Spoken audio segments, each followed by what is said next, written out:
Welcome to Sherry's Kitchen. Tonight we're going to make you a culinary delight that most people go out to a restaurant to eat. We're going to make our own chicken fried steaks here at home. First thing you want to do is make sure you have your oven on about 200 degrees, preheat it so that you're able to put your chicken fried steaks inside and keep them warm, especially if you cook for a crowd like I usually end up doing. Second thing you need is you want to have your griddle on, whether it's one on the stove or an electric one. You want it at about 350 degrees, maybe just a little less because you don't want to burn them. I use Crisco because a solid shortening, I have better control over how it melts on the grill, but you're welcome to use liquid oil if you would rather. I also use Progresso seasoned breadcrumbs. You can use plain ones if you prefer. And then you want to have a couple eggs or so mixed up in a bowl. And you want to put, about 1 tablespoon of water per egg in there. Now I start out with wax paper. I put my breadcrumbs on one side and then just put some plain white flour on the other. Now when you go shopping for your cube steaks, you're going to want to make sure and look for some fresh ones. You want them, about 1/4 of an inch thick or so.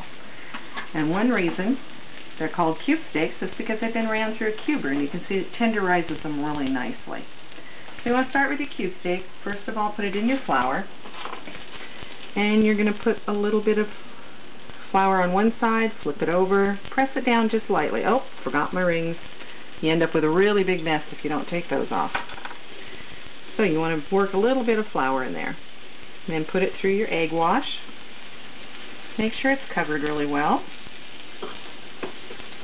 And then you're going to drip the excess off. Put it in your breadcrumbs.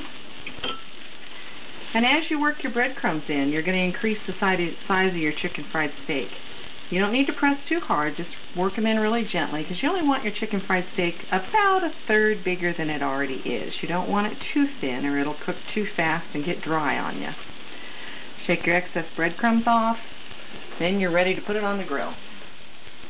Take your Crisco, melt it adequately, and it's alright if you just put a little bit around like this, and then you leave a big lump in the middle because it's going to melt and be really good. You want to use some Johnny's seasoning salt, and I prefer that over regular salt, and then put a little bit of Crisco on the top.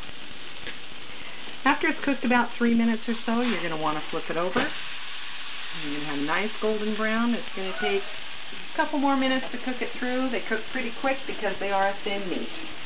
And when you get done, you're going to have a nice chicken fried steak to serve to your family and friends. Well, thank you for visiting Sherry's Kitchen, and we'll see you again next time.